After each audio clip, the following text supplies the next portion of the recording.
Hey everyone, I'm going to do a review today on this Sturm Ruger Blackhawk 41 Magnum. Go back to doing some gun reviews here. I kind of haven't done any in a while.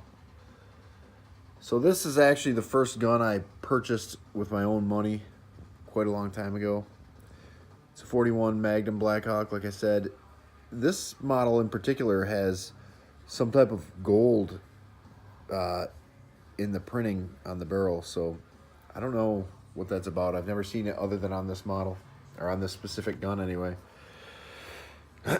So I bought this gun used for like pretty cheap, like maybe 16, 17 years ago at least, probably more like, yeah, I'm saying more like 20 something years ago actually. But it's been carried quite a bit by somebody, as you can see by the holster wear on it. It's been a good gun for me. It's very accurate. I like these a lot. Actually, one of my favorite types of hunting guns, hunting handguns anyway. This gun's been remarkably fun for me to shoot. I actually polished this. You just heard the gate close. I had it propped up on the gate there to make it angle a little bit more of the camera. But I polished the back strap and all this stuff because the frame here is aluminum. I also worked the grip to be a little bit more better profile for my hand. As you can see, this side's a little bit flatter of a profile. I don't know if I can see. I took some meat out of it there, and then I think cut away some here to make it fit my hand a little better. But I also completely disassembled this gun when I got it and boiled the frame in a pot on my stove, and just to rinse the goo and stuff out. One of the problems I've seen with these guns, and I've heard of from other people, my father had one of these in a 44 Magnum, is the corrosion problems you get when you carry them hunting and the weather goes bad and the rain and such. The little springs inside that operate, I can't exactly remember where all the springs are, but I think there's springs in here and stuff in little recessed holes.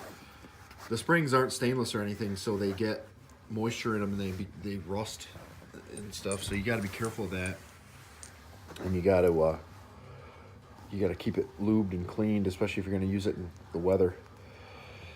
But other than that, I haven't had a problem with this gun at all. Reassembled and relubed and all that. You can see it's standard Western style, similar to the Colt single action Army. One of the problems with this gun is it's very hard and time consuming to empty and reload. You know, you have to open the gate, index the cylinder properly to the push rod, and then swipe the push rod up. It's not going to work because the gate closed, but sometimes when you remove the cylinder with this pin here too, you just push this in and slide this cylinder pin out. Sometimes it's hard to get it back in and aligned. I've had a guy I work with have problems with that. I had to coach him on how to reload it. Standard type sights on this, not anything super special. Adjustable with a screwdriver. I have this down as far as it can go, because I was experimenting with some heavy lead loads here. This load here I have is 265 grain flat nose. The camera might focus on this a little better sometime here. I still want to look at the gun. This is a pretty heavy load for this gun. I believe the bag says I have it written down on my reloading bench in my notes, but the bag says 15.6 grains of 2400 powder. I believe it's a large Magnum primer in there. This is PMC Remington brass. I believe I have some of this ammunition made with star brass too, new stuff. Nah, this is all mix of used stuff. You can see on some of these shells, though, I was experimenting with load weights, and I have some Sharpie on a couple of them. Maybe not this set I have out there for. Apparently this one I tried 16 grains at 2400 probably, and have downloaded to 15.6. In reality, I should have scrubbed that off, but I was probably just too lazy and to clean it all off. But honestly, I haven't really target sighted this in yet for like super consistency. When I got doing the project with the load weights, just to see how the gun reacted for pressure signs and shooting and whatnot. And I got to my 15.6 and called it good, and I just haven't gotten back to actually grouping it to see if the front sight needs to be taller. Because we have this back sight down all the way, and I've seen these guns shooting heavy loads where the front sight actually had to be extended. It's a process to do that, but because what happens is these heavier loads cause the gun to recoil harder before the bullet has actually exited the barrel, so it'll start to climb before the bullet exits, and your gun will land. Plus the arc is going to be higher when they fly too. Excuse me. So I upped the load in this gun because I wanted, it was a fun project really, and I wanted to make a load that was more substantial to protect from like black bear while hunting. The standard load in this gun is, I believe, a 210 grain jacketed hollow point or semi-jacketed hollow point, whichever. That's a really good load if you want to deer hunt or like personal protection load. I wouldn't particularly use this handgun for personal protection, but it's better than nothing. Back to the gun itself. These probably these probably come out at around 1,100 feet per second, probably maybe 1,000. I don't have my notes with me right now, but they hit real hard. Transfer a lot of energy too with that flat nose. Punch a good hole, supreme penetration with that. So the gun itself, a pretty good factory trigger pull, as you'll hear. Not much creep at all.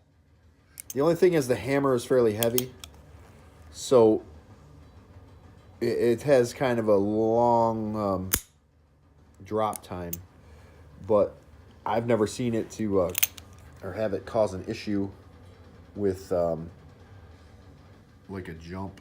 I'm trying to do both these things at once here. As you see, it falls pretty dead. Not much. I think they do sell lighter trigger hammers for these, but it's a pretty accurate gun. See, my dad, I've shot an 8-inch group at 80 yards with this offhand. So it's with a different load, with a 210 load. So it's a very accurate gun. Like I said, my father had the 44 Magnum version of this, and he did not like it due to the way this gun design deals with recoil. So I personally really enjoy it. I think the Western guys had a good system going when they decided to deal with this. But, I mean, the guns back then didn't have a ton of recoil. But how I use this for recoil, or to absorb it, is when the gun fires, obviously the recoil happens, and the gun will spin up in your hand, right?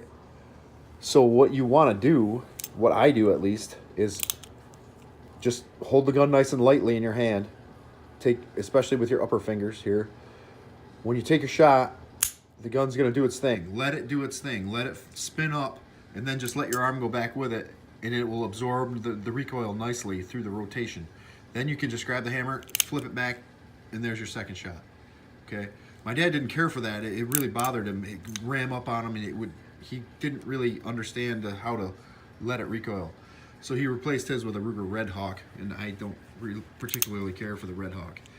But I have no problem using that as a recoil absorbing technique. Just let it ride, boom, and then back down, click, boom. So newer gun, like it's a totally opposite deal compared to a semi-auto. Like when I went to semi-autos, I had kind of a problem because you really have to manhandle a semi-auto and keep it pushed forward so the slide can operate. If you do that with a semi-auto and let the gun limp wrist, it'll double feed and double stash. It'll just stovepipe all the time on you. So this is a really good gun. Whitetail hunting with this would be good. I'd definitely use a different load though. This doesn't shoot flat enough for my taste for that.